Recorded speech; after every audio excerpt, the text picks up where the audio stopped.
Orient bell tiles studio से आप देख रहे हैं एबीपी न्यूज। नमस्ते भारत, एबीपी न्यूज पर हाजिर हूं मैं रोमाना इसार खान। शुरुआत करने जा रहे हैं बड़ी सियासी खबर के साथ। दरअसल बीजेपी अध्यक्ष जेपी नड्डा और जेपी नड्डा के घर पर डिनर पार्टी का आयोजन किया गया है। अमित शाह समेत बिहार से जुड़े बीजेपी के बड़े नेता इस डिनर पार्टी में शामिल हुए। जानकारी जो सामने आ रही है, केशव प्रसाद मौर्य समेत उत्तर प्रदेश के भी कई नेता मौजूद रहे हैं। बिहार चुनाव में प्रचार करने वाले नेताओं के सम्मान में ये डिनर पार्टी का आयोजन किया गया था। डिनर पार्टी में अमित शाह ने नेताओं को साफ तौर पर निर्देश दिए, अब बंगाल की लड़ाई के लिए तैयार रहिए। ये वो निर्देश हैं या आप ये कमांड कह सकते हैं जो अमित शाह की तरफ से पार्टी के नेताओं को दे दिया गया है। किसी की कहीं भी ड्यूटी लगाई जा सकती है, ये भी अमित शाह ने साफ कर दिया है। पार्टी अगले मोर्चे के लिए तैयार है कमर कस के, और वो अगला मोर्चा जो है वो पश्चिम बंगाल विधानसभा चुनाव है। और ऐसे में नेताओं को भी तैयार रहने को कह दिया गया है। कहीं भी किसी की भी ड्यूटी लगाई जा सकती है। आने वाले समय में पार्टी के सामने अगली चुनौती पश्चिम बंगाल विधानसभा चुनाव, और इसी के लिए पार्टी नेताओं कार्यकर्ताओं को तैयार रहने की ये जेपी नड्डा और अमित शाह की नसीहत। तो जेपी नड्डा के घर पर जो डिनर पार्टी का आयोजन हुआ है उसमें जो मेहमान पहुंचे हैं, तस्वीरों में आप देख रहे हैं अमित शाह, बीजेपी के कई नेता, केशव प्रसाद मौर्य। और अमित शाह का नेताओं को संदेश सिर्फ एक कि अब सामने बिहार के बाद बंगाल का विधानसभा चुनाव है और उसी के लिए नेता कार्यकर्ता सब जुट जाए।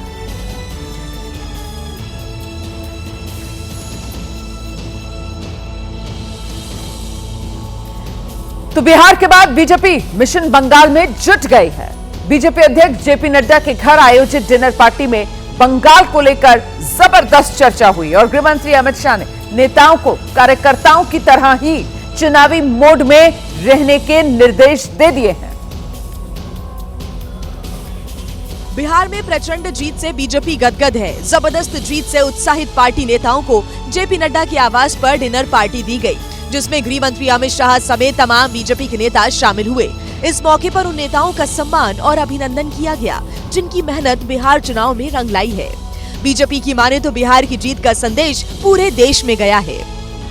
आदरणीय गृह मंत्री जी ने सबका आभार व्यक्त किया कि बिहार के चुनौती को अवसर में बदलने का काम आप लोगों ने किया, और इसका बिहार का जो संदेश है पूरे देश में गया है।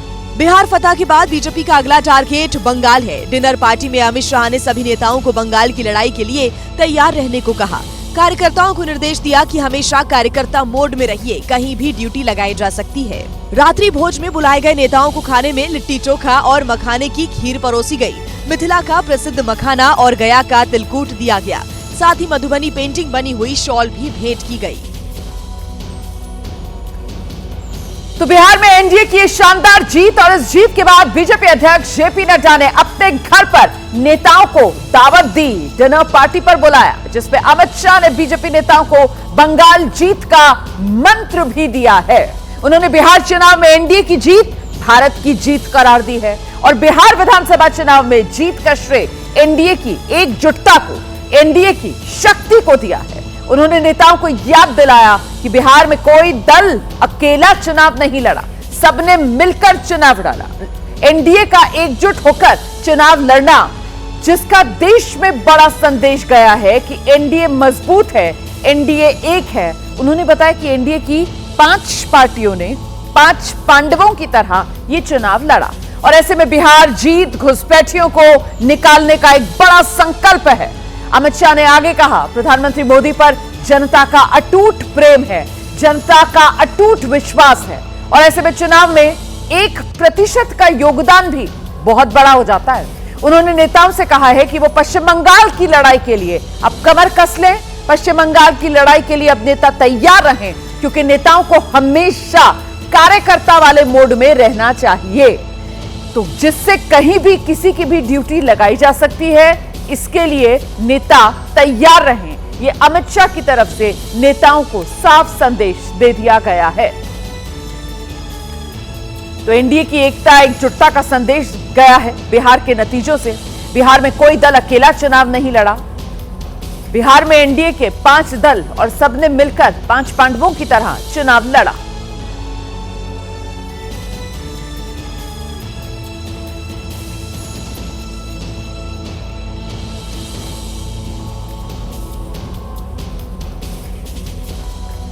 नमस्ते भारत में अब आगे अगली बड़ी खबर के बारे में मैं आपको बताने जा रही हूं। अमेरिका से आई है ये बड़ी खबर। अमेरिका में व्हाइट हाउस के पास गोलीकांड हुआ है जिससे हड़कंप मच गया है। जानकारी जो मिल रही है, इस गोलीकांड में नेशनल गार्ड के 2 अधिकारियों की मौत हो गई है।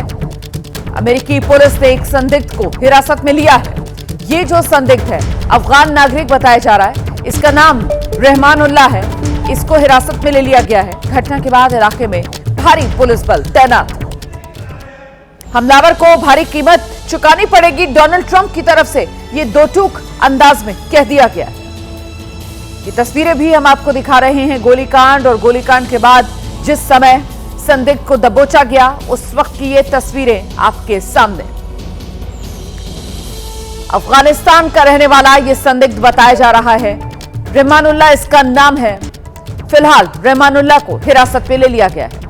अमेरिका में व्हाइट हाउस के बिल्कुल नजदीक ये गोलीकांड हुआ है और इस गोलीकांड की चपेट में आकर नेशनल गार्ड के 2 अधिकारियों की मौत हो गई है।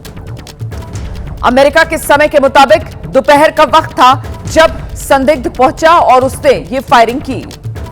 दोपहर करीब 2:30 बजे के आसपास ये फायरिंग हुई है और भीड़भाड़ वाले इलाके में ये फायरिंग हुई है। अमेरिका में व्हाइट हाउस के पास ये गोलीकांड, नेशनल गार्ड के 2 अधिकारियों की मौत। तो व्हाइट हाउस के पास फायरिंग हुई है। 2 नेशनल गार्ड्स इस फायरिंग की चपेट में आकर उनकी मौत हो गई है। संदिग्ध को दबोच लिया गया, वो तस्वीर भी मैं आपको दिखा रही हूं। और ये जो गोलीकांड हुआ है, जिस तरीके से 2 हत्याएं हो गई हैं, उसके बाद अमेरिका में हड़कंप है। मौके पर अब पुलिस की मुस्तैदी देखने के लिए मिल रही है। इस पूरे इलाके को कॉर्डन ऑफ कर दिया गया है। लोगों से इलाके से दूर रहने की अपील की जा रही है। पूरे इलाके की घेराबंदी कर दी गई है और घेराबंदी करने के बाद इस इलाके में अब जांच एजेंसियां अपनी जांच आगे बढ़ा रही हैं। हमले के तुरंत बाद मेट्रोपॉलिटन पुलिस ने पूरे मामले को घेर लिया। इलाके में भारी पुलिस बल तैनात कर दिया गया। असॉल्ट राइफल से लैस सुरक्षाकर्मी कई ब्लॉक्स में फैल गए और पूरे इलाके को सील बंद कर दिया।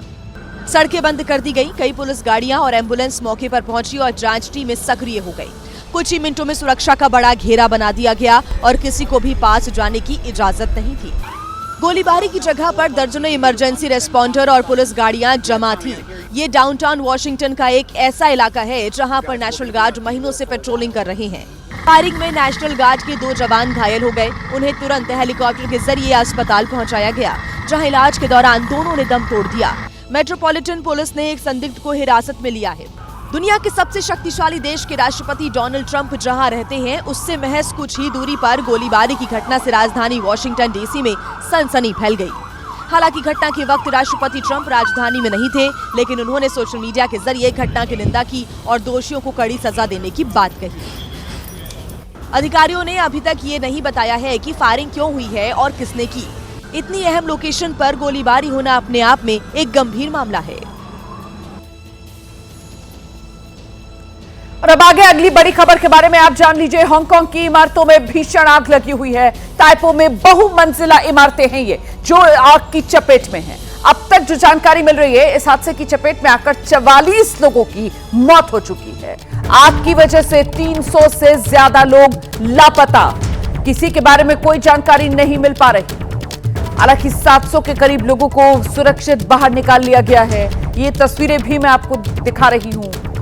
तस्वीरों को देखकर ही डर लगता है, घबराहट होती है। हाई राइज बिल्डिंग्स, रिहायशी इमारतें, ऊंची इमारतें और यही इमारतें आग की जद में। 44 लोगों की मौत अब तक हो चुकी है। 300 के करीब लोग लापता बताए जा रहे हैं। आग बुझाने की हर मुमकिन कोशिश की जा रही है, लेकिन आग पर काबू नहीं पाया जा सका है अभी भी। हांगकांग में ये मौत की आग है। देखिए जरा किस तरीके से ये रेजिडेंशियल टावर्स हैं, भीषण आग की चपेट में हैं। अपार्टमेंट्स पूरे आग की लपटों में घिरे हुए नजर आ रहे हैं। आग बुझाने की कोशिशें की जा रही हैं, लेकिन सफलता मिल नहीं पा रही। मौके पर तमाम प्रशासनिक अमला मौजूद है। इलाका पूरा धुआं हो चुका है। इलाके में डर दहशत फैलता हुआ अब तक 44 लोगों की मौत हो गई है। 300 के करीब लोग लापता बताए जा रहे हैं। 700 के आसपास लोगों को सुरक्षित बाहर निकाला गया है। आग क्यों लगी, आग कैसे लगी, इसको लेकर भी अभी जांच जारी है।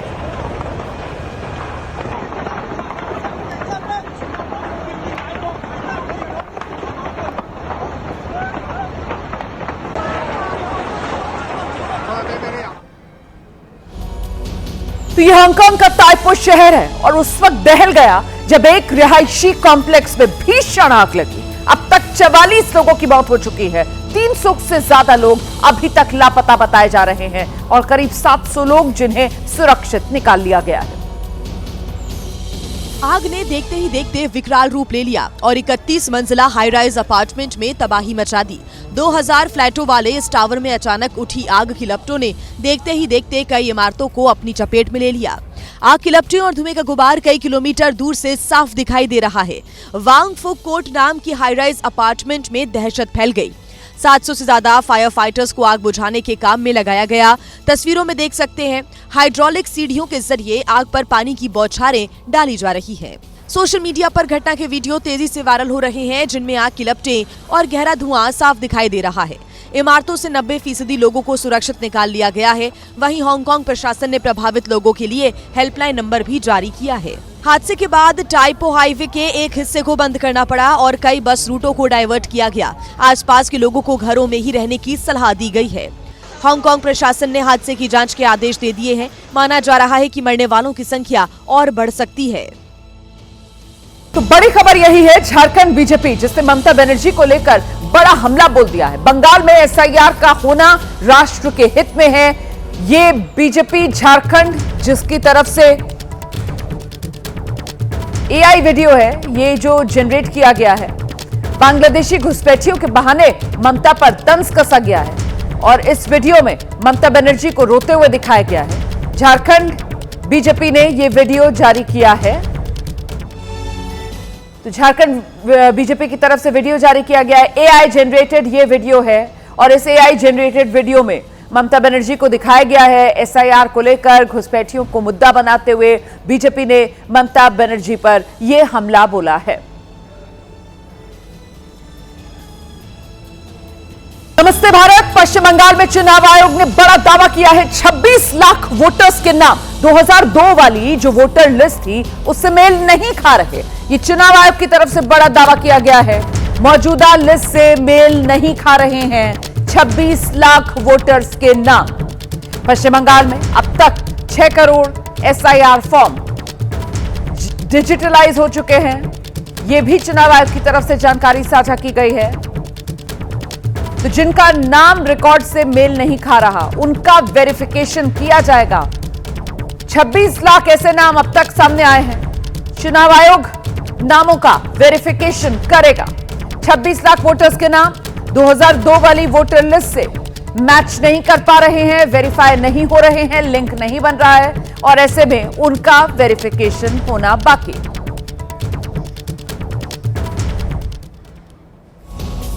उत्तर प्रदेश के बाराबंकी में एक तेज रफ्तार ट्रक पुल की रेलिंग को तोड़ते हुए सीधे रेलवे ट्रैक पर जा गिरा। इसकी वजह से गरीब रथ एक्सप्रेस ट्रेन कई घंटे तक फंसी रही। जैसे ही प्लाईवुड लदा ट्रक रेलवे ट्रैक पर गिरा, हड़कंप मच गया। मौके पर अफरा तफरी मच गई। हादसा बाराबंकी के बुढ़वल जंक्शन के पास हुआ।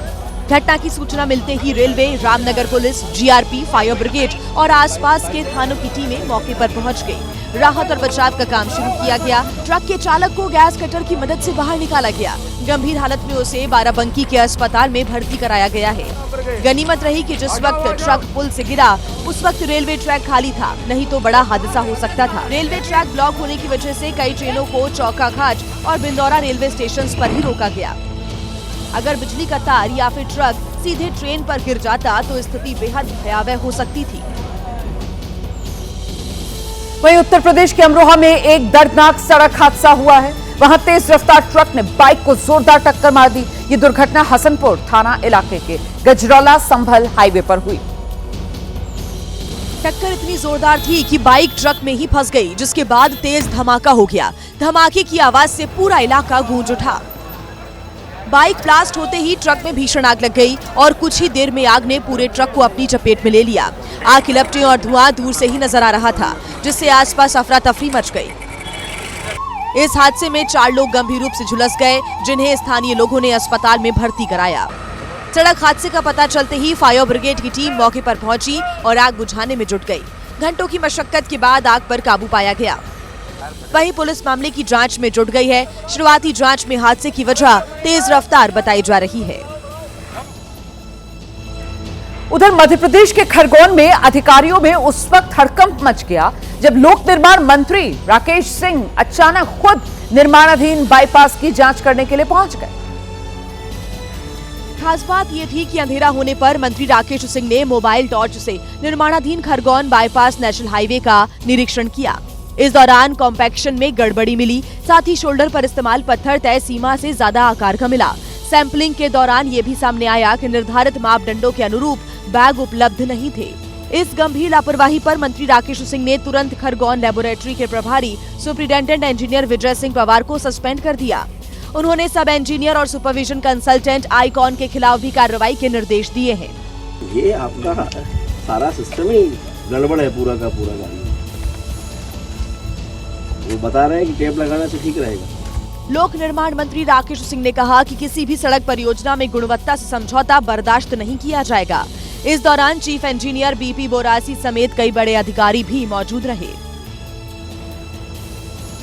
उधर लखनऊ में आज अतिक्रमण के खिलाफ बड़ी कार्रवाई की तैयारी की गई है।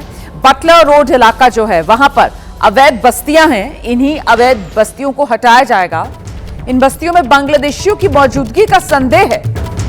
बहुखंडी मंत्री हैं, उन्हीं के आवास के पास ये बड़ा अभियान चलाए जाने की तैयारी है। एलडीए और नगर निगम संयुक्त रूप से इस अभियान को आज अंजाम तक पहुंचाएगा।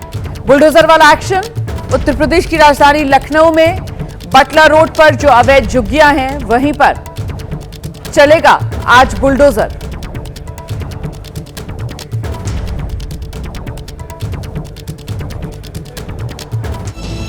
उधर राजस्थान के जैसलमेर में उस वक्त हड़कंप मच गया जब शहर के बस स्टैंड के सामने पर्यटकों से भरी एक कार को रोककर उस पर पिस्टल तान दी गई।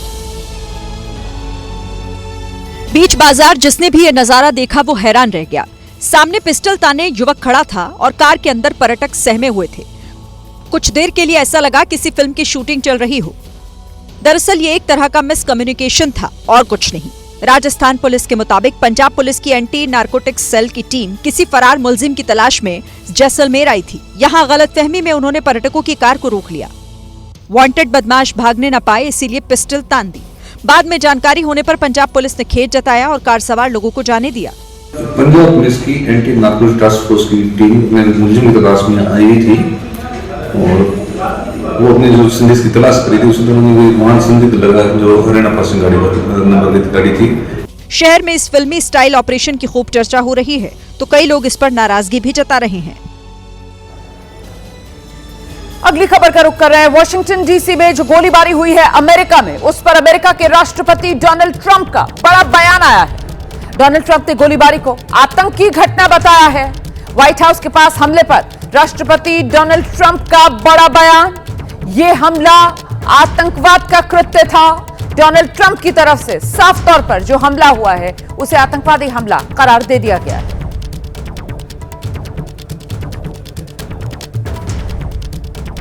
वॉशिंगटन डीसी में जो गोलीबारी हुई है अमेरिका में, उस पर अमेरिका के राष्ट्रपति डोनाल्ड ट्रंप का बड़ा बयान आया है। डोनाल्ड ट्रंप ने गोलीबारी को आतंकी घटना बताया है। व्हाइट हाउस के पास हमले पर राष्ट्रपति डोनाल्ड ट्रंप का बड़ा बयान। यह हमला आतंकवाद का कृत्य था।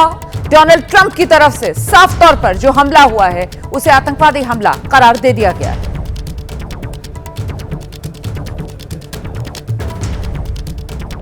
वॉशिंगटन डीसी में जो गोलीबारी हुई है अमेरिका में, उस पर अमेरिका के राष्ट्रपति डोनाल्ड ट्रंप का बड़ा बयान आया है। डोनाल्ड ट्रंप ने गोलीबारी को आतंकी घटना बताया है। व्हाइट हाउस के पास हमले पर राष्ट्रपति डोनाल्ड ट्रंप का बड़ा बयान। यह हमला आतंकवाद का कृत्य था। डोनाल्ड ट्रंप की तरफ से साफ तौर पर जो हमला हुआ है उसे आतंकवादी हमला करार दे दिया गया है।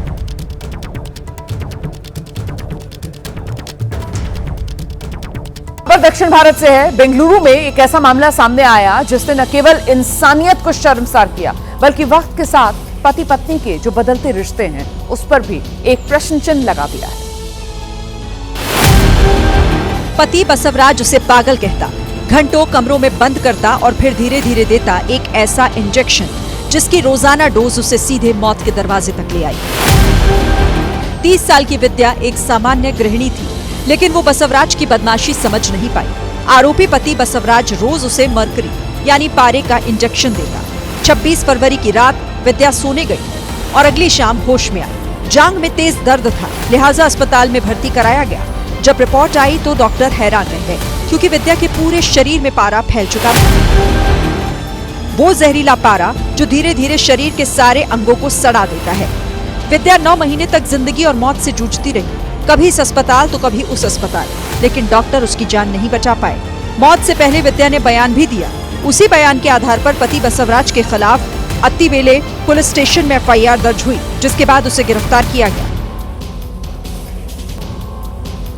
सोशल मीडिया इन्फ्लुएंसर औरी एक बार फिर से सुर्खियों में है, लेकिन इस बार वजह चमक दमक वाली लाइफस्टाइल नहीं है बल्कि 252 करोड़ रुपए के ड्रग्स केस में लगे गंभीर आरोप है। इस केस में औरी का नाम जुड़ने के बाद मुंबई पुलिस की एंटी नारकोटिक्स सेल ने औरी को समन भेजा था, लेकिन औरी ने पेशी के लिए कुछ दिन का वक्त मांगा और आखिरकार कल वो पेशी के लिए पहुंचा तो पुलिस ने उससे लंबी पूछताछ की। दोपहर 1:30 बजे औरी मुंबई के घाटकोपर इलाके में एंटी नारकोटिक्स सेल के घाटकोपर यूनिट पहुंचा। लगभग 5 घंटे तक औरी से पूछताछ हुई। इस पूछताछ के दौरान ओरहान उर्फ औरी काफी अनकंफर्टेबल रहा। मुंबई पुलिस के सवालों से वो परेशान दिखा। 5 घंटे की पूछताछ में मुंबई पुलिस ने उससे कई कड़े सवाल किए। दरअसल इस हाई प्रोफाइल मामले में गिरफ्तार अंतर्राष्ट्रीय ड्रग्स तस्कर सलीम शेख ने जांच एजेंसियों के सामने बेहद चौंका देने वाले दावे किए हैं। ड्रग्स तस्कर सलीम शेख के मुताबिक औरी दाऊद इब्राहिम की बहन हसीना पारकर का बेहद करीबी है। आरोप है कि औरी ड्रग्स लेता भी है, देता भी है। औरी सिर्फ भारत ही नहीं बल्कि विदेशों में भी होने वाली ड्रग्स पार्टियों में हिस्सा लेता है। इन्हीं दावों की सत्यता के लिए मुंबई पुलिस ब्रांच की एंटी नारकोटिक्स सेल ने औरी से कई घंटों तक पूछताछ की। इस मामले का दायरा यहीं तक सीमित नहीं है। जांच के दौरान एंटी नारकोटिक्स सेल ने बॉलीवुड अभिनेता शक्ति कपूर के बेटे और एक्टर सिद्धांत कपूर से भी लंबी पूछताछ की है। सूत्रों का दावा है कि इस मामले में औरी और सिद्धांत दोनों के बैंक अकाउंट्स, लेन देन और मनी ट्रेल की भी बारीकी से जांच की जा रही है। इजरायल ने उत्तरी वेस्ट बैंक में विशेष सैन्य ऑपरेशन चलाया है। इजरायली सेना ने एक वीडियो जारी करते हुए उत्तरी वेस्ट बैंक में सैनिकों की तैनाती का दावा भी किया। वीडियो में साफ दिख रहा है कि उत्तरी वेस्ट बैंक में इजरायली सैनिकों की मूवमेंट जारी है। पिछले दिनों इजरायली और फिलिस्तीनी नागरिकों के बीच हुई झड़प के बाद इजरायली सैनिकों की तैनाती की गई है। इस ऑपरेशन में हेलीकॉप्टर और बख्तरबंद गाड़ियां भी शामिल हैं। सड़कों पर इजरायली सैनिक पेट्रोलिंग करते हुए दिख रहे हैं। इजरायली सैनिक संदिग्धों को पकड़ने के लिए कई घरों की तलाशी भी ले रहे हैं। कुछ दिन पहले फिलिस्तीनी हमलावरों ने एक इजरायली को चाकू से गोदकर मार डाला, साथ ही 3 और को घायल कर दिया, जिसके बाद इजरायली सैनिकों ने उन्हें गोली मार दी। गोलीबारी की वजह से वहां हिंसा फैल गई, जिसके बाद इजरायल ने वहां सैनिकों की तैनाती का फैसला लिया है।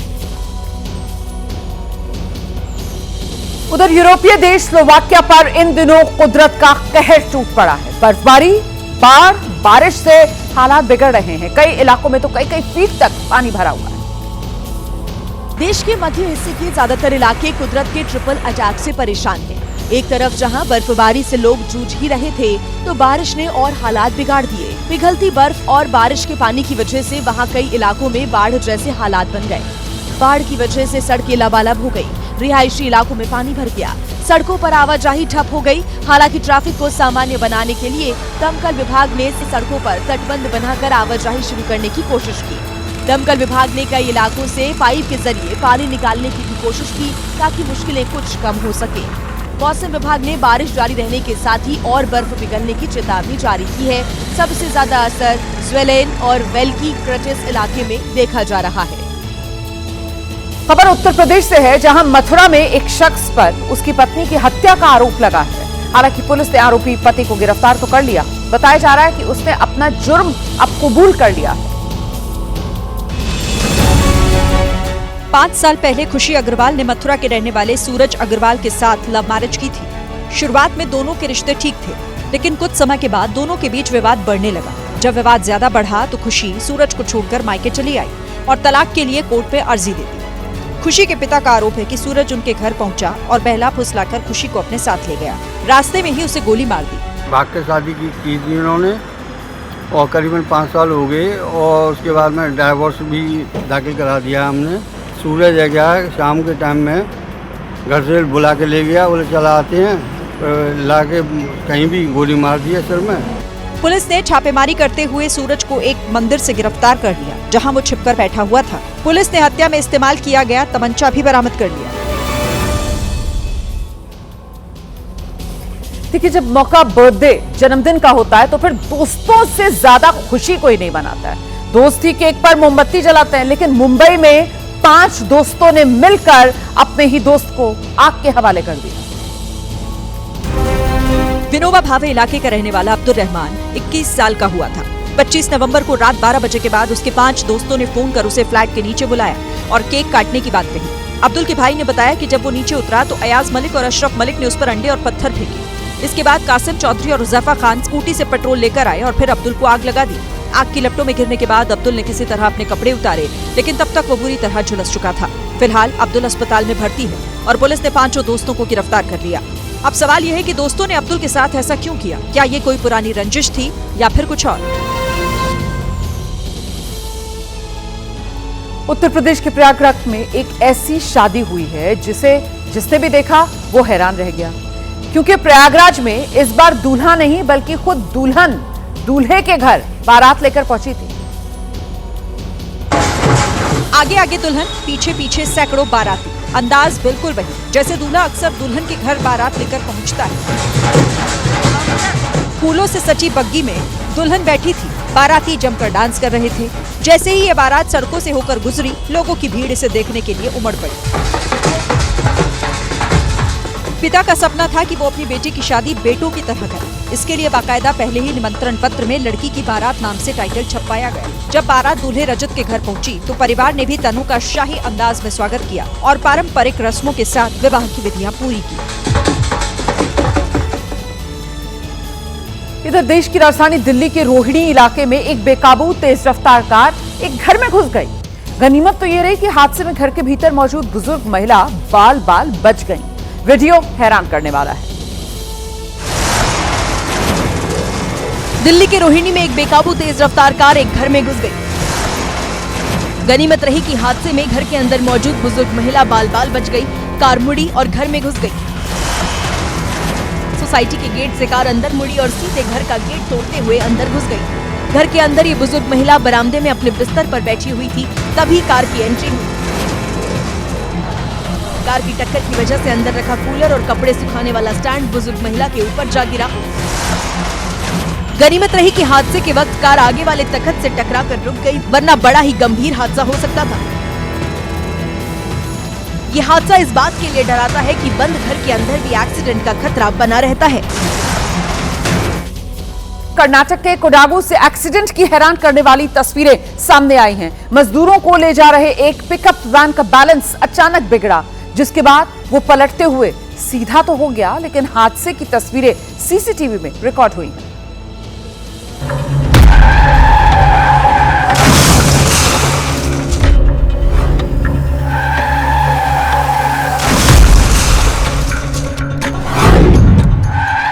अचानक बैलेंस बिगड़ा और पिकअप धड़ाम हो गया।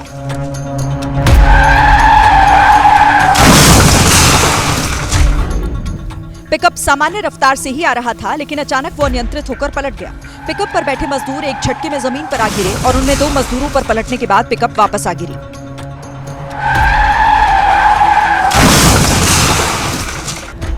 एक पल को लगा कि पिकअप के नीचे दबने वालों का जिंदा बचना मुश्किल है, लेकिन चमत्कार यही हुआ। एक शख्स पिकअप के नीचे से पहले निकला, फिर दूसरा डिग्गी वाली साइड। हालांकि दूसरा शख्स पिकअप गिरने से गंभीर रूप से घायल हो गया। जिससे लोगों ने किसी तरह उसे निकालकर पास में लिटाया। हादसे के पीछे टायर फटने को एक बड़ी वजह माना जा रहा है। हादसा सोमवारपेट तालुका के मदिकेरी सोमवारपेट हाईवे पर हुआ है।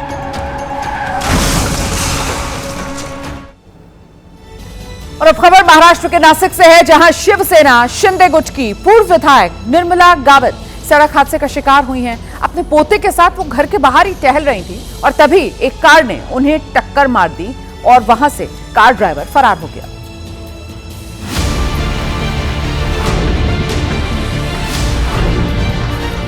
कार आई और उसने पीछे से टक्कर मार दी।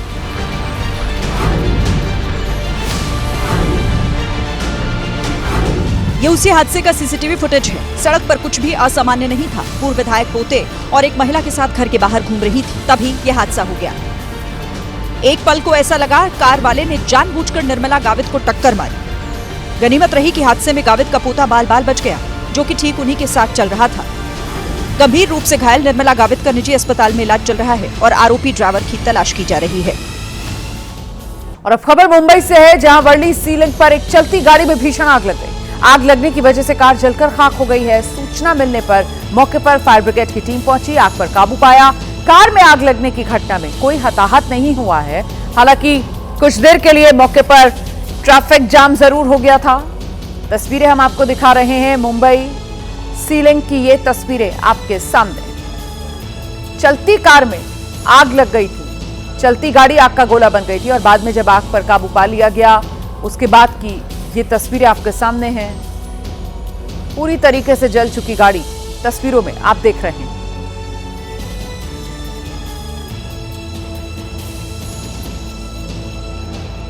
उधर महाराष्ट्र के सतारा में बेकाबू रफ्तार का कहर दिखा है।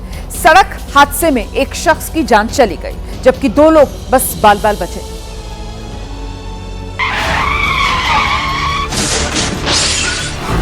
ये हादसा तब हुआ जब एक बेकाबू मिनी बस डिवाइडर से टकरा गई। हादसा इतना भीषण था कि वहां अफरा तफरी मच गई। वहां खड़े लोग इधर उधर भागने लगे। इससे पहले डिवाइडर पर खड़े 3 लोग सड़क पार करने के लिए इंतजार कर रहे थे। उनमें से एक युवक तो सड़क पार कर गया, जबकि 2 लोग वहीं खड़े रहे। तभी तेजी से मिनी बस आई और डिवाइडर को तोड़ते हुए आगे बढ़ गई। हादसे के बाद एक शख्स तो वहीं दब गया, जबकि दूसरा शख्स काफी दूर जाकर गिरा। डिवाइडर से टकराने के बाद बस कुछ दूर जाकर पलट गई।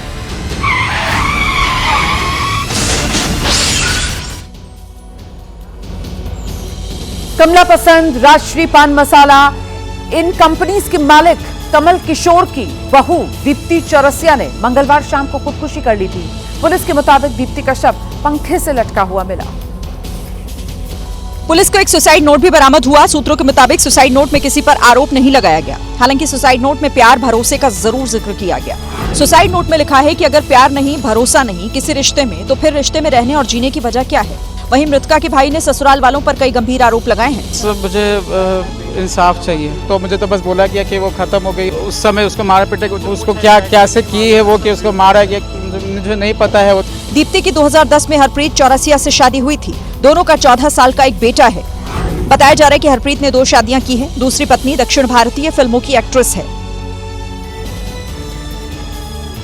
खबर उत्तर प्रदेश से है, जहां बीएलओ की जो मौत का आंकड़ा है वो बढ़ा है। गोंडा में बीएलओ ने सुसाइड कर लिया। बरेली में हार्ट अटैक से एक बीएलओ की जान चली गई। सबसे ज्यादा चर्चा गोंडा में बीएलओ रहे विपिन यादव की हो रही है, जिसने अधिकारियों पर दबाव बनाने का आरोप लगाते हुए सुसाइड कर लिया। दबाव कारण, किसके दबाव के कारण? ये डीएम, डीडीओ, देखभाल और सबका यही दबाव था। जहर खाने के बाद विपिन यादव को लखनऊ के केजीएमयू में भर्ती कराया गया था, जहां उनकी मौत हो गई। विपिन यादव का शव उनके गांव पहुंचा तो घर में मातम पसर गया। वहीं बरेली में तैनात बीएलओ सर्वेश गंगवार की हार्ट अटैक से जान चली गई, जिसके चलते हड़कंप मच गया। बताया जा रहा है कि ड्यूटी के दौरान ही सर्वेश गंगवार की तबीयत बिगड़ी, जिसके बाद उन्हें अस्पताल में एडमिट कराया गया। अब सर्वेश के भाई कह रहे हैं कि कई दिनों से उनके ऊपर काम का दबाव था और वो मानसिक रूप से परेशान रहने लगे थे। वैसे अब तक बीएलओ की मौत के सबसे ज्यादा मामले अगर किसी राज्य से सामने आए हैं तो वो है मध्य प्रदेश। 24 घंटे में 2 और ऐसे ही बीएलओ की मौत के मामले सामने आए हैं। संदिग्ध हालत में बीएलओ की जान गई। शहडोल के रहने वाले मनीराम नापित की उम्र 54 साल थी और एसआईआर के काम में जुटे हुए थे। परिवार का दावा है कि काम को लेकर उन पर बहुत ज्यादा दबाव था, जिसके चलते उन्हें हार्ट अटैक आया। सर बहुत ज्यादा दबाव था, बार बार फोन आ रहे थे, बार बार 2-2 मिनट में रिपोर्टिंग आ रही थी। तबीयत अचानक से बिगड़ गई, उनको हार्ट में अटैक हो गया। इसी तरह का एक और मामला बैतूल जिले से आया, जहां एसआईआर के काम में जुटे बीएलओ बिहारी लाल को हार्ट अटैक आ गया। इसके बाद गंभीर हालत में उन्हें जिला अस्पताल में एडमिट कराया गया और फिर एम्स रेफर कर दिया गया। परिजनों का कहना है कि बिहारी लाल पर अधिकारियों की तरफ से लगातार दबाव बनाया जा रहा था, जिसके चलते उनकी तबीयत अचानक बिगड़ गई।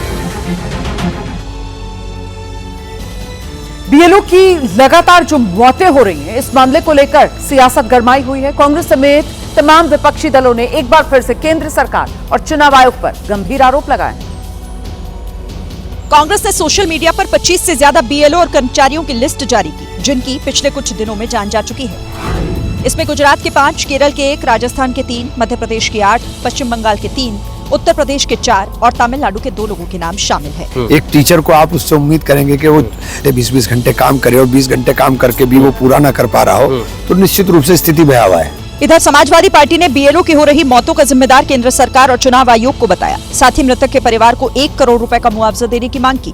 बड़े पैमाने पर बीएलओ की जान गई है और सरकार का दबाव है कि वो कैटेगरी में सबके जल्दी फॉर्म भर दो। अखिलेश यादव एक बार फिर मांग कर रहे हैं कि एसआईआर प्रक्रिया की समय सीमा को बढ़ाया जाना चाहिए। तो बिहार में तो एसआईआर हो गया, अब देश के 12 राज्यों में फिलहाल एसआईआर की प्रक्रिया जारी है। और इस बीच ये जानकारी सामने आई कि फॉर्म के डिजिटलाइजेशन के मामले में उत्तर प्रदेश सबसे स्लो रफ्तार में, धीमी रफ्तार में आगे बढ़ रहा है। सभी 12 राज्यों में एसआईआर फॉर्म वितरित करने का आंकड़ा 99% के पार जा चुका है। यूपी में वोटर्स की संख्या 15 करोड़ 44 लाख है। इसमें से 1,62,000 से ज्यादा बीएलओ काम में लगे हैं। उत्तर प्रदेश में एक बीएलओ के ऊपर औसतन 950 वोटर्स की जिम्मेदारी है, जबकि कई राज्यों में एक बीएलओ के ऊपर 1000 से ज्यादा वोटर्स की जिम्मेदारी है। इस धीमी रफ्तार को लेकर प्रशासन कार्रवाई भी कर रहा है। श्रावस्ती में 50 से ज्यादा बीएलओ का वेतन रोका गया, तो 5 शिक्षा मित्रों को सस्पेंड किया गया। वहीं बदायूं में 100 से ज्यादा बीएलओ को कारण बताओ नोटिस जारी किया गया है। हालांकि जो बीएलओ बेहतर काम कर रहे हैं, उन्हें अधिकारियों की तरफ से सम्मानित भी किया जा रहा है। हमीरपुर की एसडीएम ने 3 बीएलओ को प्रशस्ति पत्र देकर सम्मानित किया और गिफ्ट में फिल्म देखने के लिए टिकट भी दिया।